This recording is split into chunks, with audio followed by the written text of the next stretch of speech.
좌우 이런 갈등들 속에서 사회적 문제 해결 잘하고 있는 대표적으로 우리가 좀 본받을 만한 국가 좀 있을까요? 이제 더 이상 파랑새는 없습니다. 본받고 따라할 만한 그런 이상 속에 아주 좋아 보이는 나라는 전 세계에 이제 없습니다. 다들 지금 자기의 문제들을 해결하기 위해서 골머리를 앓고 있는 그러한 상황이라는 거죠.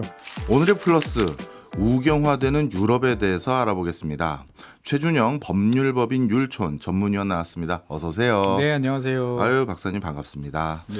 최근 유럽의 우파 이야기 나올 때요. 네. 그냥 우파도 아니라 극우라는 표현이 자주 나오더라고요. 그렇죠. 예, 저는 뭐 정치 잘 몰라서 이 우파와 극우가 또 어떻게 다른지도 좀 애매모호한데 예. 최근에 이런 단어가 자주 나오는 배경이 뭐예요?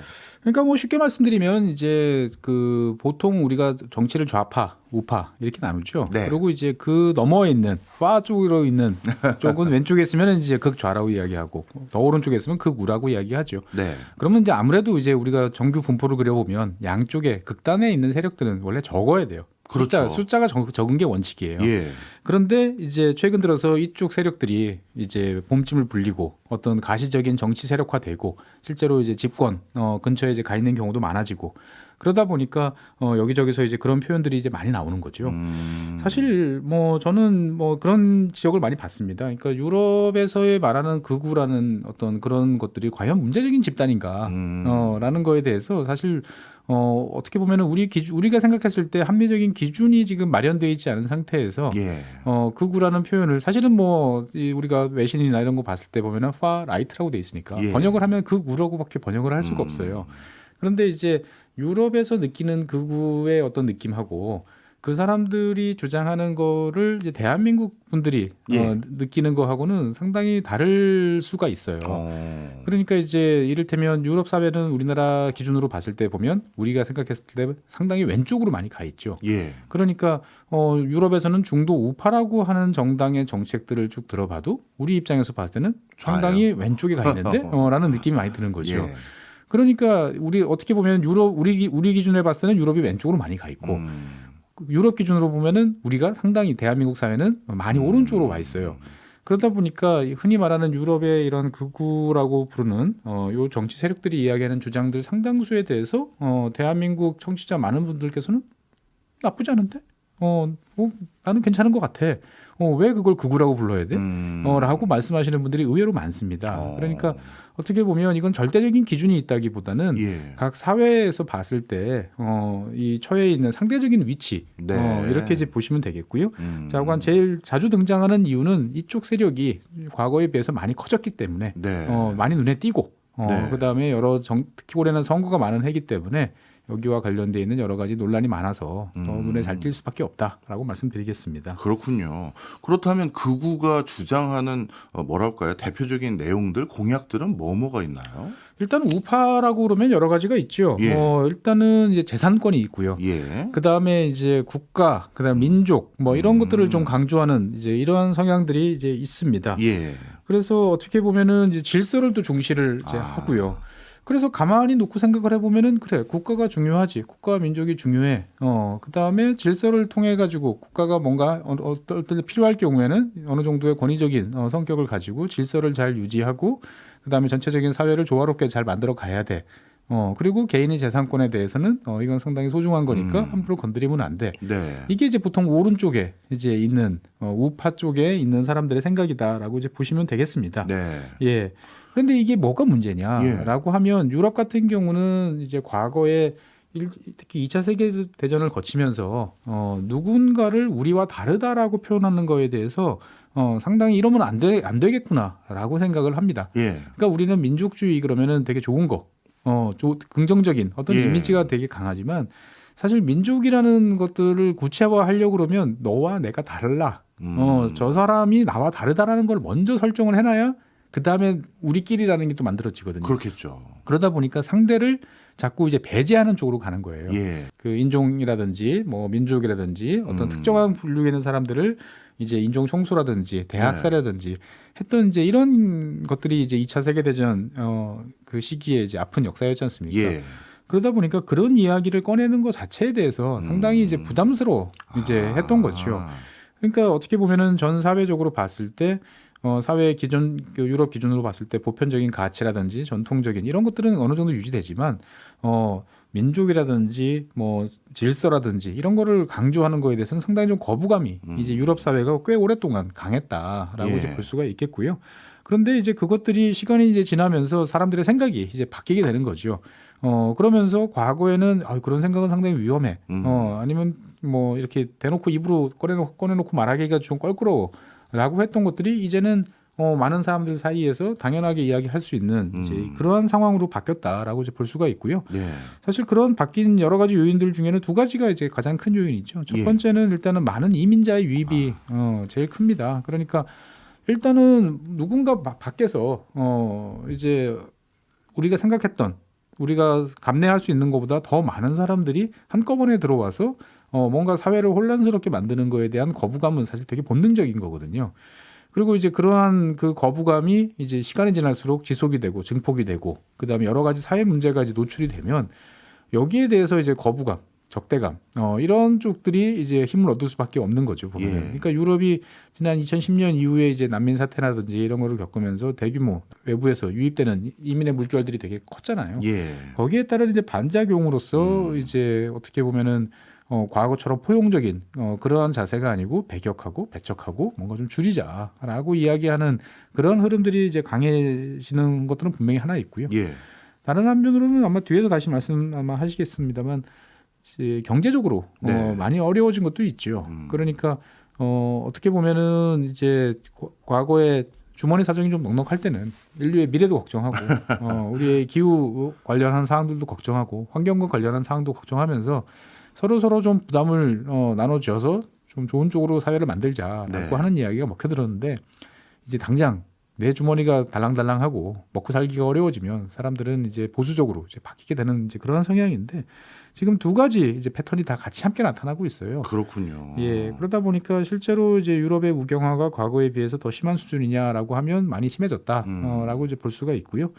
그래서 단적으로 이제 얼마 전에 있었던 뭐 프랑스 선거라든지 그 다음에 6월달에 있었던 EU 의회 선거 이럴 쪽에 뭐 프랑스나 독일 양쪽 모두 이제 뭐 국민연합이라든지 독일을 위한 대안, 뭐 네. AfD라고 하는 이런 세력들이 상당히 지역구 전체적으로 봤을 때 많은 득표를 이제 했다라고 이제 볼 수가 있고 네. 그래서 어떻게 보면은 이제 과거의 소수의 뭔가 좀 이상한 집단 이렇게 이제 부르던 극우라는 어떤 세력에서는 이제 좀 이미지를 우리가 좀 바꿔야 될 것 같다라는 생각이 좀 듭니다. 네. 예.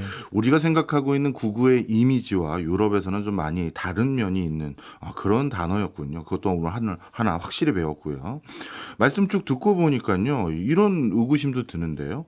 이민자와 경제적 어려움 이 두 가지가 크게 유럽의 우경화를 부추긴 요인이었다면 예. 위치적으로 예. 이민자들이 먼저 접할 수 있는 동네, 국가들, 네. 뭐 그리스라든가 이탈리아라든가 뭐 네. 스페인이라든가 네. 이런 쪽은 우경화가 좀 더 심할 것 같고 예. 그리고 그런 이민자들이 결국 궁극적으로 가고 싶은 나라에 해당될 수 있는 독일이라든가 프랑스도 우경화가 좀 더 심하고 반대로 예. 민족주의적인 성향이 좀 덜 있었으면 좋을 것 같다라고 분류되는 나라는 동유럽의 국가들. 그들은 다른 나라 가서 더 부자 나라 가서 일해야 되니까 예. 저는 그래서 유럽이 전부는 우경화가 아닐 것 같기도 하고 우경화 정도가 좀 다를 것 같기도 한데 어떻습니까? 뭐 국가마다 좀 다르긴 합니다만 제가 봤을 때는 이제 큰 틀에서 봤을 때는 상당히 사회의 이제 주류로 네. 많이 부상을 했다라고 주류로요. 볼 수 있습니다. 왜냐하면은 이제 난민이 뭐 특정 국가에 더 많고 뭐 좀 적고는 있습니다만 어느 사회나 다 많이 힘들어 이제 할 정도로 영향을 많이 미쳤거든요. 그렇군요.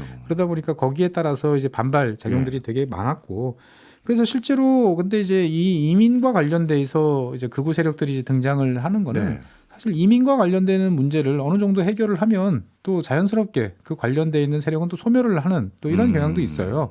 그러니까 어떻게 보면 이제 뭐 이게 극우의 뭐 부상이다 그래서 너무 지나치게 우리가 뭐 그걸 두려워하거나 이상하게 볼 필요는 없고 유럽 사회가 겪고 있는 새로운 문제에 대한 해결을 위해서 여러 가지 정치적 노선이 예. 등장하고 있다 정도로 이제 봐주시는 게 맞을 것 같고요. 예. 그리고 제가 꼭 강조드리고 싶은 거는 뭐냐면은 과거에 이제 한 1990년대, 2000년대 초반에 유럽을 가시던 분들이 이제 밤에 함부로 나가다니지 마.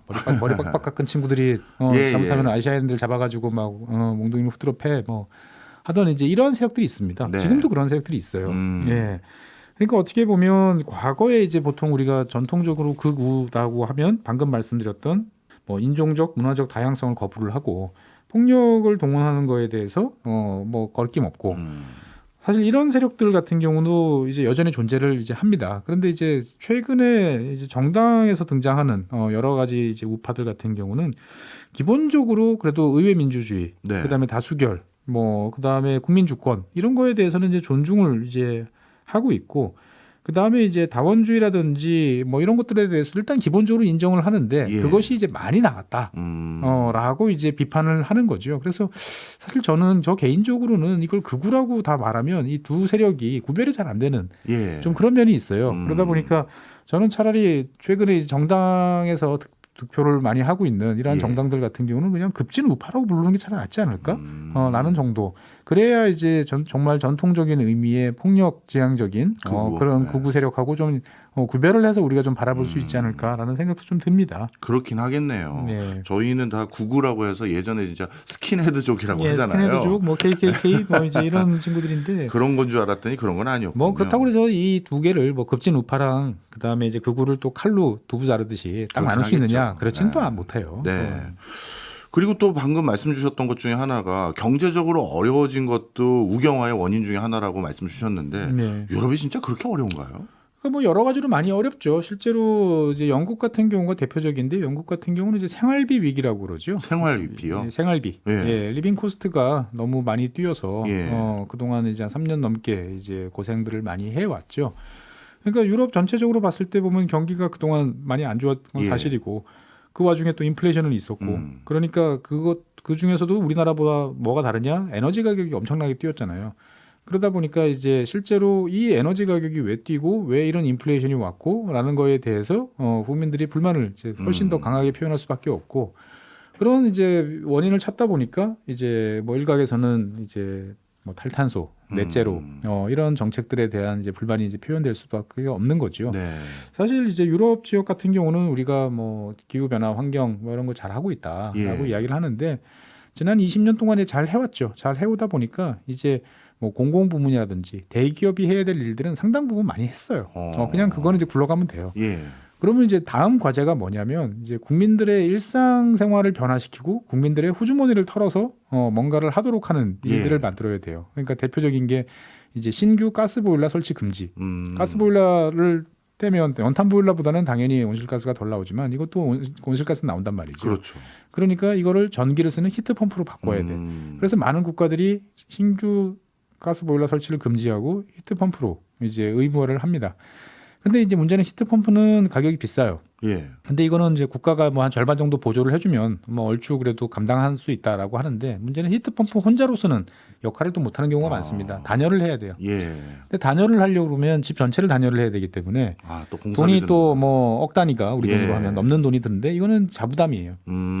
여기에 대해서 이제 많은 국민들이 이제 불만을 이제 표하는데 실제로 그동안의 유럽의 정책들은 이제 단열 기준에 충족이 안 되면 이제 매년 뭐 2025년부터는 임대를 할 수 없어. 예. 뭐 이런 식으로까지 이제 강하게 드라이브를 걸어왔다 보니까 여기에 대한 이제 불만들도 또 있는 거죠. 그러니까 어떻든 간에 사람들은 내가 내 한 몸이 편하고 내 일상이 그냥 어제 오늘 내일이 크게 다르지 않을 것 같으면 그 흐름대로 갑니다. 그런데 내가 일상이 불편하고 뭔가 안 좋은 것 같고 내가 뭔가 위협받는 상황에 놓여 있을 것 같다. 그러면은 이제 생각을 바꿔먹고 노선을 이제 변화를 시키는 쪽을 추구하게 되는데 예. 지금이 이제 유럽이 그러한 상황이다라고 보시면 될 것 같습니다. 그렇군요.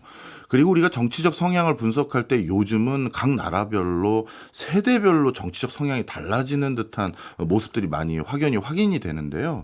혹시 유럽의 우경화에서도 유럽 국민의 세대별로 뭐 정치적 지향점이 좀 다르고 그런가요? 글쎄요, 아직까지 이거는 그렇게 크게 드러나지는 이제 그래요? 않는 것 같은데 중요한 점은 자관 우리가 흔히 말하는 극우라고 하는 세력에 대한 거부감은 상대적으로 많이 낮아졌다. 그다음에 이제 뭐 반유대주의 뭐 이런 것들, 그러니까 여러 가지 과거에 물밑에 있던 흐름들이 지금 동시다발적으로 지금 좀 나타나는 예. 이러한 흐름이고 어떻게 보면 그동안에 이제 우리가 PC함이라고 보통 이야기하죠. 정치적 올바름이라고 표현됐던 거에 대한 반작용도 최근 들어 좀 나타나고 있는 것 같아요. 예. 그러니까 어떻게 보면 지금 뭐 유럽이 그러면 이제 완전히 이제 좀 기성세대의 좌파, 그다음에 뭐 젊은 세대의 우파 이렇게 나눠지느냐? 또 그건 또 아니거든요. 아, 그래요? 네, 그러니까 상당히 이제 다양한 모습들의 이제 형태들이 나타나고 있고 그것들이 이제 국가적으로 이제 잘 흡수가 돼서 정리가 되는 나라가 있고 네. 또 극단적인 또 대립과 갈등으로 치닫고 있는 나라가 있고 각각의 면들은 다르지만 큰 흐름에서 봤을 때 보면 어떻든 간에 이제 우파의 복귀, 그다음에 오른쪽에 어떤 좀 볼륨이 커진다. 네. 이런 흐름들은 강하다 정도로 보고 이러한 흐름들이 지난 20년 동안 이제 중도 또는 중도 좌파가 이제 이끌고 왔던 세상을 어떻게 바꿀 것인지를 좀 들여다보는 쪽으로 관심을 기울이시면 좋을 것 같습니다. 그렇군요. 그런데 아주 이례적으로 이번 프랑스 총선에서는 좌파 연합이 1등을 해서 깜짝 놀랐거든요. 예. 이번 프랑스 총선에선 다른 전반적인 유럽 분위기와 달리 좌파가 선전했던 이유가 뭐예요? 이거를 좌파가 선전했다라기보다는 예. 프랑스 특유의 이제 공화국 전선이 작용했다라고 이제 보시는 게 맞죠. 예. 그러니까 이제 프랑스 같은 경우는 이제 자크 시락 대통령 때였나요? 이때부터 네. 어떻게 보면 이제 정치적으로 봤을 때 그 상대방을 인정하지 않는 지금 이제 국민연합 전신이 이제 국민전선이라고 하는 예. 그때는 훨씬 더 급진적인 반유대적인 성격을 예. 강한 이제 그런 단체였죠. 여기는 용납이 안 된다. 그러니까 음. 링에 오르지 못할 세력이 링에 오르려고 하는 거는 우리가 막자라고 하는 게 이제 공화국주의인데 공화국 전선인데 예. 실제로 이제 2000년대 초반에 이제 자크 시락 대통령 같은 경우가 그러한 구도를 활용을 했죠. 예. 그러다 보니까 이제 좌파들이 정말 울면서 우파를 찍는 내가 더 극우를 내가 해줄 수는 없으니까 좌파를 지지한다라는 심정으로 이제 찍었는데 사실 이번에 마크롱 대통령 같은 경우도 이제 그런 구도를 염두에 이제 두고 이제 했던 거죠. 국민연합이 유럽 의회 선거에서 일당으로 이제 부상하는 모습을 보고 마크롱 대통령 입장에서 봤을 때 보면 이거를 가만히 내버려 두는 것보다는 예. 차라리 지금 다시 선거를 해서 결집을 시키는 게 낫겠다. 그런데 보니까 마크롱 대통령이 봤을 때 좌파 4개 정당들은 서로가 사이가 매우 안 좋기 때문에 연합을 할 수가 없어. 그러면 결국 중도주의 마크롱 대통령이 이끌고 있는 앙상블이 이제 주축이 돼서 여기에 다시 한번 공화국 전선이 만들어지면 집중적으로 해서 과반 훨씬 넘는 세력으로 가지 않겠느냐라고 생각을 해서 도박을 했던 건데 의외로 이제 멜랑숑을 비롯한 이제 극좌 좌파 이쪽 4개 정당들이 동조를 한 거고. 동조를 해서 이제 신인민 전선을 만드는데 이제 성공을 했던 거죠.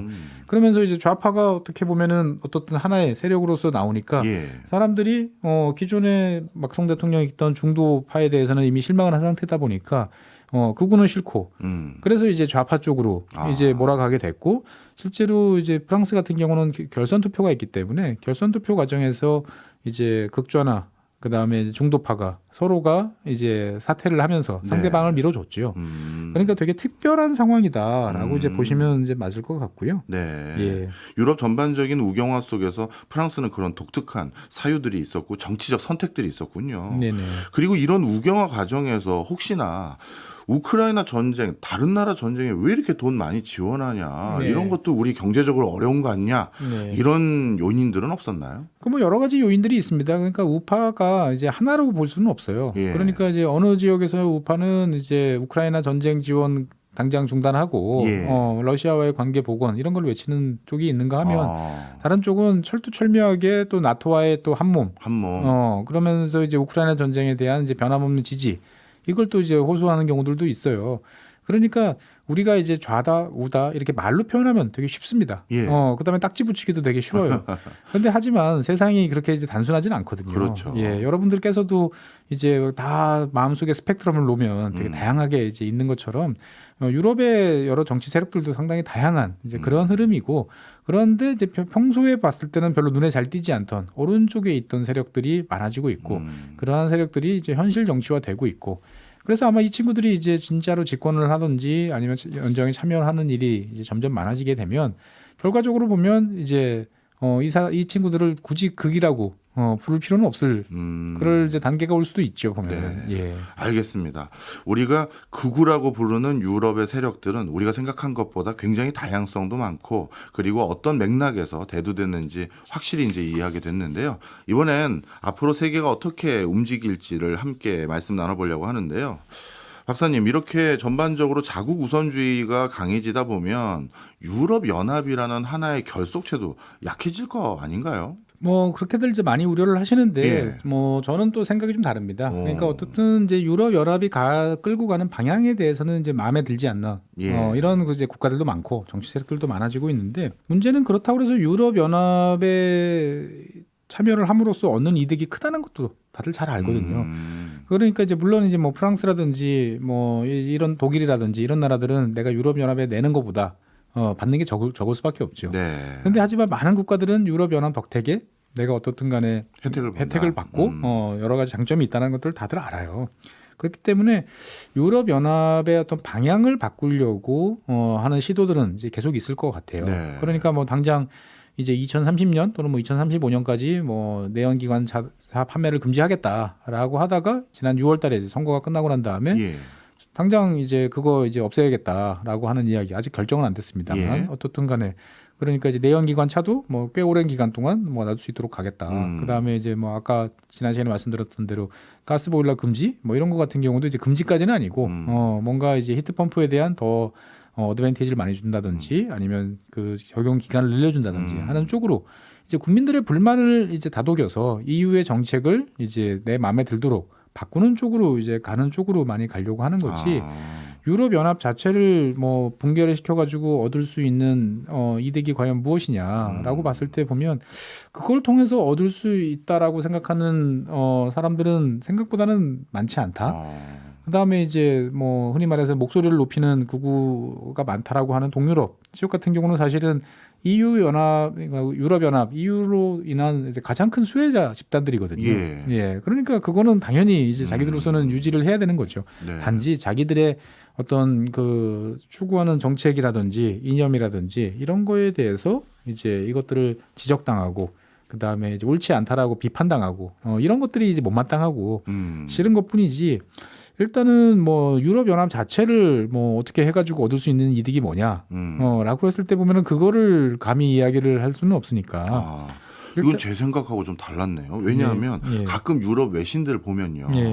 그 동유럽의 값싼 노동자들이 우리 지역으로 와서 내 일자리, 내 인건비 상승을 억제하고 있다. 이렇게 불만 있는 국가들도 꽤 있었는데 저는 그래서 방금 말씀 주셨던 극우 성향의 정당들이 이민에 반대한다는 게 꼭 중동이나 북아프리카로 넘어오는 이민 말고도 유럽의 다른 국가로부터 넘어오는 것도 반대하는 거 아닌가 그렇게 예상했는데 그게 아닌가 보네요. 그러니까 이제 뭐 다들 이제 어느 정도 싫어하죠. 싫어는 하는데 그래도 이거는 그래도 EU라는 틀에 이제 묶여 있고 하는 쪽은 이제 상대적으로 좀 다르다라고 이제 봐야 되는 거죠. 그러니까 이제 제일 중요한 건 그런 것 같습니다. 그러니까 동화될 의지가 있는 세력들이 많이 왔을 때 느끼는 불편하고 별로 그렇지 않은 세력들이 많이 왔을 때는 느끼는 불편하고는 다르잖아요. 그렇죠. 그러니까 어떻게 보면 유럽 같은 경우는 과거 2차 세계대전 이후에 이제 전후 복구 시절에도 뭐 남유럽에서 중부유럽이나 북유럽 쪽으로 많이 이제 이주를 했을 때도 사실은 꽤 큰 갈등들이 많았습니다. 그런데 이제 그거는 시간이 지나면서 자연스럽게 이제 많이 이제 해소가 이제 됐죠. 근데 지금 같은 경우는 이제 여러 가지로 그거보다 훨씬 더 복잡한 이제 그러한 층들이 이제 많이 이제 있다 보니까 좀 불편함을 좀 호소하는 경우들이 많은데 그렇다고 해서 실제로 그거를 문 닫고 나갔을 때 과연 영국이 잘 됐느냐? 아니잖아요. 지금 고생하죠. 그 모습을 이제 다들 보고 있기 때문에 실제로 뭐 영국 같은 나라도 저렇게 되는데 라는 생각들을 알게 모르게들 많이 하는 것 같습니다. 영국 효과도 있었겠네요, 진짜. 그리고 러시아와 접경하고 있는 국가들의 정치적 기호가 어떻게 바뀌어갔는지도 궁금해요. 예전에 흔히 공산권을 경험했던 동유럽 국가들, 여기는 우경화가 더 심해졌습니까? 어떻습니까? 기본적으로 이제 동유럽 국가들은 민족주의적 성향이 되게 강하죠. 왜냐면은 이제 어차피 민족주의라는 것은 우리가 약자야, 언더독이야. 뭔가 수탈당하고 있어, 힘이 없어 라고 하는 세력들을 결집시킬 수 있는 이제 그런 거죠. 그러니까 이제 뭐 폴란드라든지 헝가리라든지 이런 입장에서 봤을 때 보면 저 브뤼셀에서 맨날 프랑스, 독일, 뭐 이탈리아 이런 친구들이 하는 이야기들 듣고 있으면 분통이 터질 때도 있지 않겠습니까? 답답함이 있을 수도 있겠고. 그러니까 어떻게 보면 거기에 맞서기 위한 내부적으로 이제 국내적인 지지를 이제 끌어모으기 위해서 여러 가지 강력한 언사를 또 구사할 수밖에 없고 다른 한편으로 보면 동유럽 지역 국민들이 기본적으로 좀 보수적이에요. 예. 그러니까 이제 종교라든지 가족이라든지 전통이라든지 이런 거에 대한 이제 집착이 좀 강한 면도 사실은 분명히 이제 있죠. 그러다 보니까 실제로 보통 EU 전체적으로 이제 회의를 이제 해보면 항상 폴란드가 그다음에 헝가리가 제일 튀는 이제 그런 존재로서 역할을 많이 했죠. 예. 그러니까 유럽연합 전체적으로 봤을 때 민족주의 세력이 가장 강한 나라라고 하면 헝가리, 폴란드 뭐 이런 나라들이 있을 수밖에 없고 그래서 이제 동유럽 같은 경우는 어떻든 간에 그런 이제 우리는 아직 여력도 없는데 서유럽처럼 뭔가 그런 이제 개방적인 다양성 이런 것들을 받아들이라는 거에 대한 거부감들이 상당히 좀 강하죠. 네. 그러다 보니까 기본적으로 뭐 우경화 속도가 빠르다라기보다는 기본적으로 좀 오른쪽에 있는 원래 이제 그런 이제 성향에 있는 지역 국가들이 동유럽에 많다라고 이해를 하시면은 이제 좋을 것 같습니다. 알겠습니다. 그런데 이제 이렇게 유럽이 우경화되면 저는 또 다른 걱정이 되는 게요. 그나마 지난 10년여 기간 이상 동안 유럽에서 아프리카와 중동에서 넘어오는 많은 난민들을 받아줘서 어떻게 보면 중동과 아프리카의 소요가 덜 일어날 수 있거나 아니면 일어날 것도 막을 수 있는 여지가 생겼다고 저는 보는데 시리아 난민, 아프가니스탄 난민 합쳐서 몇백만 명을 받아준 거나 다름없다고 봐도 되니까요. 그런데 이제 와서 이렇게 우경화돼서 이민을 막겠다라고 하면 지금 아프리카 경제도 안 좋고 중동도 흉흉한 지역이 많은데 이 여파로 중동과 아프리카의 소요나 불안이 더 높아지는 건 아닌가요? 그러니까 이제 여러 가지로 여러 이야기들이 있습니다만 기본적으로 이제 정말 우리가 흔히 말하는 난민이냐 예. 라는 질문부터 한번 던져보면 유럽의 많은 사람들은 그렇지 않다라고 다들 생각을 하고 실제로 체감을 하고 있어요. 예. 그러니까 정말 뭐 극단적인 위협에 내몰려서 네. 오기보다는 더 돈을 더 벌고 싶어서 아. 더 좋은 상황, 더 좋은 뭔가 사회에서 살고 싶어서 온 사람들이 대부분이다라는 것들을 이제 잘 알고 있고 예. 그렇다면 그 사람들한테 대해서 우리가 그런 핍박받고 어떻게 보면 정치적으로 탄압받는 사람들한테 베풀었던 혜택을 동일하게 해줄 필요는 없지 않느냐라는 인식 하나. 그 다음에 두 번째는 이렇게 많은 사람들이 이제 오게 되는 가장 큰 이유는 이 사람들이 자발적인 의사로 나의 힘으로 온다기보다는 조직화된 어떻게 보면 이거를 조직 범죄라고 말할 수도 있고 예. 조직화된 이제 도움이라고 볼 수도 있겠죠. 예. 브로커들 존재들이 브로커들. 되게 많아요.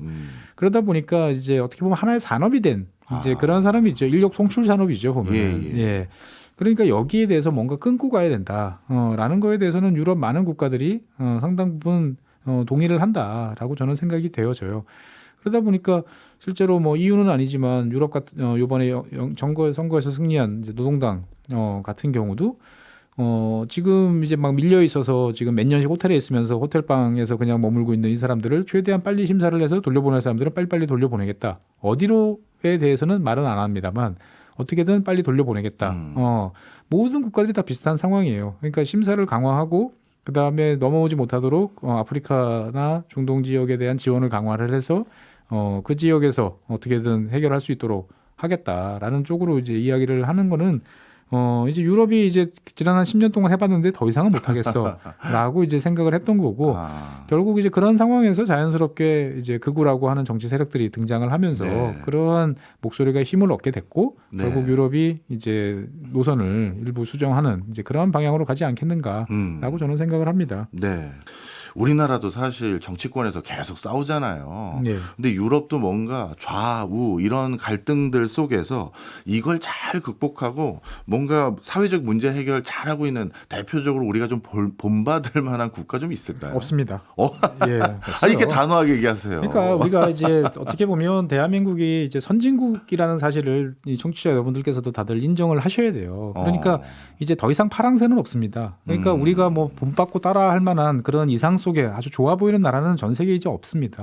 우리가 일부 어떤 면에서 봤을 때는 저런 점들은 좋네. 우리가 한번 참조를 해봐야 되겠네라고 생각하지만 전 세계 2024년 전 세계를 돌아보면 다 사람 사는 세상이고요. 다 사람들의 욕망과 욕구가 충돌하는 이제 그러한 쪽으로 가고 있다라는 거죠.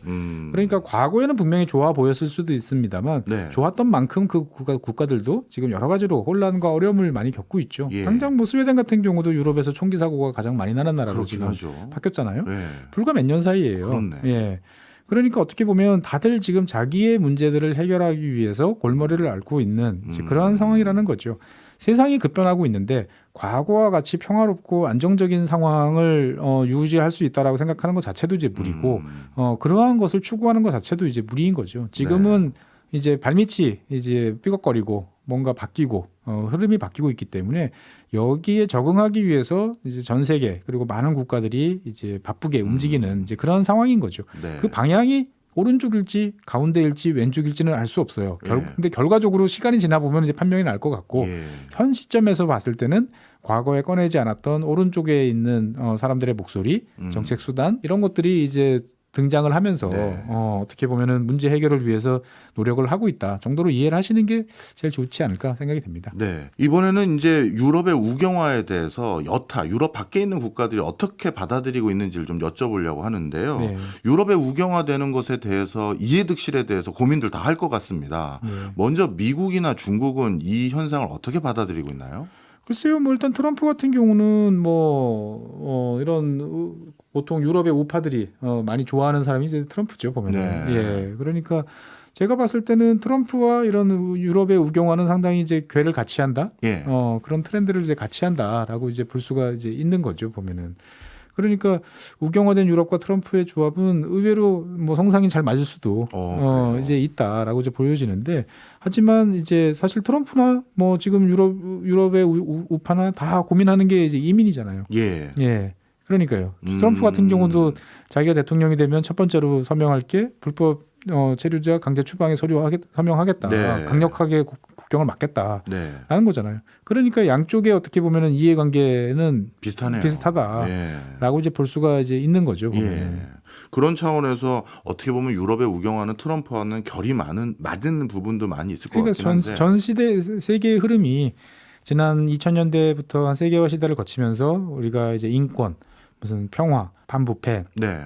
그다음에 뭐 기후 네. 이런 이제 인류 공통의 거대한 어떻게 보면 추상적인 가치를 가지고 현재의 어려움을 좀 감내하고라도 같이 가자라는 쪽으로 전 세계를 한 20년 동안 왔는데 한 20년 동안 사회가 이 방향으로 오다 보니까 힘들고 어렵고 당장 코앞에 있는 문제부터 빨리 해결했으면 좋겠어 라고 하는 거고 거기에 지금 타겟으로 걸린 게 이제 더 좋은 생활 여건을 찾아서 오는 이민의 물결 이건 점점 확대되고 있거든요. 근데 이 물결을 어떤 식으로 이제 관리하고 통제할 것이냐라는 거에 대해서 충돌을 빚으면서 사실은 이제 이런 우파가 등장하는 그러한 쪽으로 가고 있다라고 보시면 조금 더 이해가 되지 않을까 생각이 듭니다. 네. 중국은 앞으로 그럼 유럽을 어떻게 상대해야 될까요? 우경화된 유럽 아마 중국 제품에 대해서 더 막거나 그럴 것 같기도 한데. 글쎄요. 그러니까 이제 사실 그 중국 입장에서 봤을 때는 이제 단일 대우가 아닌 EU가 그러니까 유럽이 EU라는 단일 대우가 아닌 개별 국가 뭐 일부 정말 극단적인 세력들이 추구하는 이제 EU 탈퇴 뭐 EU 뭐 이제 폐지 이런 쪽이 되기를 사실 바라죠. 왜냐면은 이제 모이지 못한 개별 국가들을 하나하나 상대하는 거는 중국 입장에서 봤을 때는 훨씬 쉽고 영향력을 발휘하기 좋거든요. 예. 그러니까 유럽 국가들도 이걸 알기 때문에 아까 말씀드린 것처럼 이제 유럽 연합이라는 것들을 이제 놓지 못하는 이제 이러한 쪽으로는 가는 거고 사실 중국 입장에서 봤을 때 보면 뭐 어떻게 보면 기존의 좌파 쪽에서 이야기하는 인권이라든지 뭐 이런 문제에 대해서 조금 자기들을 때리는 거에 대해서 좀 약화되지 않을까라고 생각은 하지만 기본적으로 유럽이라는 동네는 우리가 생각했던 것보다 우파조차도 우리보다는 훨씬 왼쪽에 가 있는 그런 스타일이 강하기 때문에 중국이 기대하는 것만큼 또 그러한 또 말랑말랑한 태도를 보이지는 또 어렵다라고 또 말씀드리겠습니다. 전통적으로 중국은 유럽하고 미국에서 걷어들이는 매출로 먹고 살았다 해도 과언이 아닌데 이번에 유럽에 잔뜩 팔려고 전기차 공장 잔뜩 지어놓은 것 같은데 방금 일부에서 말씀 주신 것처럼 친환경 노선에 대해서도 약간 속도 완화가 기대되는 지금 상황인데 그러면 중국도 전기차 공약이라든가 이런 게 수월하지 않을 것 같은데요? 뭐 중국은 어차피 이제 이미 그 전 세계적으로 봤을 때 자동차 수출 국가 1등으로 이제 올라간 지가 벌써 이제 2년이 넘었고요. 그 다음에 이제 중국 입장에서 봤을 때는 중국이 하는 수출 중에 그 선진국보다는 개도국, 그러니까 흔히 말하는 글로벌 사우스로 가는 게 더 많아지기 시작을 했어요. 그러니까 이제 뭐 유럽이 막으면 중국 입장에서 봤을 때는 좀 답답하긴 하겠지만 제가 생각했을 때 중국은 이제 뭐 여러 가지 우회 경로, 뭐 이를테면 현지 공장은 이미 만들고 있지 않습니까? 헝가리라든지 뭐 이런 데도 만들고 있는데 거기서 생산되는 거를 유럽이 막을 수는 없어요. 그렇겠죠. 예, 그러니까 다양한 우회 노선을 이제 택할 것이고 이제 고민은 이제 유럽에 있는 거죠. 어떻게 보면 유럽이 그래도 지금까지 추진해왔던 기후변화라든지 녹색이라든지 탈탄소라든지 이런 거를 여기까지 해왔는데 네. 이거를 지금 더 빠르게 완수를 할 거냐. 예. 더 빠르게 완수를 하려면 중국에 더 많은 태양광 패널, 중국산 그 풍력 발전기 이런 것들을 도입을 해야 되는데 그게 맞는 방향인지 예. 아니면 그렇다고 전통적으로 다시 가스나 석유의 시대로 다시 돌아가는 게 맞는 것인지 그건 또 아닌 것 같잖아요. 그러니까 이제 유럽의 고민이 이제 깊어지고 있는 이제 이런 상황이다라고 말씀드리겠습니다. 그렇군요. 유럽의 우경화 속에서 이제 우리나라에 대해서 한번 마지막으로 여쭤보려고 하는데요. 우리 기업들, 유럽에서 비즈니스하고 있는 우리 기업들에게는 뭐 아직은 영향 없을까요? 글쎄요, 뭐 유럽에서의 어떤 이런 흐름들은 뭐 큰 문제는 제가 네. 봤을 때는 없다라고 이제 보여지고, 그러니까 이제 자꾸 이제 극우라는 거에 대해서 이거를 이제 반인종적인 어떤 이런 면으로 이제 생각하시는 분들이 되게 많고, 예. 이것들을 이제 예전에 이제 네오나치나 이런 쪽이랑 연결해서 보시는 분들도 있는데, 제가 생각했을 때 그거는 좀 많이 나갔다, 네. 라고 이제 보여지고. 어떻든 간에 현재 복잡하고 문제에 대해서 답을 해주지 못하는 기성 정치 세력, 그 기성 정치 세력도 대부분이 또 약간 이제 왼쪽에 있거나, 예. 그냥 기본적으로 엘리트주의에 대한 이제 반대가 지금 상당히 많아지고 있는 거죠. 아. 예, 미국도 마찬가지잖아요. 예. 그러니까 그런 기존의 정치 문제에 대해서 답을 못 해주기 때문에 예. 답을 해줄 것 같은 세력을 내는 거고, 음. 그렇기 때문에 그것이 자체적으로 단기적으로 뭐 우리 뭐 수출에 대해서 대한민국에 대해서 어떤 영향이 있다. 이거는 지나치게 이제 확대 해석이다. 그러니까 저는 어떤 경향이 있을 때 우리 기업한테 어떤 영향이 있을까 이런 그 반사적인 질문은 이제 좀 치워야 되지 않을까 라는 생각도 들어요. 그러니까 예. 유럽의 문제는 유럽이 왜 저렇게 되고 있는지 그 자체로 좀 호기심을 갖고 어떤 역사적인 배경과 연원이 있는지 좀 지켜보고 네. 우리가 좀 이해하고 좀 넓은 시야에서 바라보려고 그래야지 매 모든 시선의 국제 뉴스를 다 우리한테 어떤 이득이 있고 득실이 있는지를 따지려고 덤벼드는 것 자체가 어떻게 보면 좋은 그것도- 이해를 또 네. 막을 수 있는 좀 안 좋은 습관이 아닌가라는 생각도 좀 듭니다. 전반적으로 유럽을 통해서 야 세상이 또 이렇게 또 한번 크게 바뀌어가구나 하는 걸 다시 한번 느끼게 되는 좋은 시간이었던 것 같습니다. 지금까지 최준영 법률법인 율 전 전문위원이었습니다. 오늘도 많이 배웠습니다. 고맙습니다. 네, 감사합니다.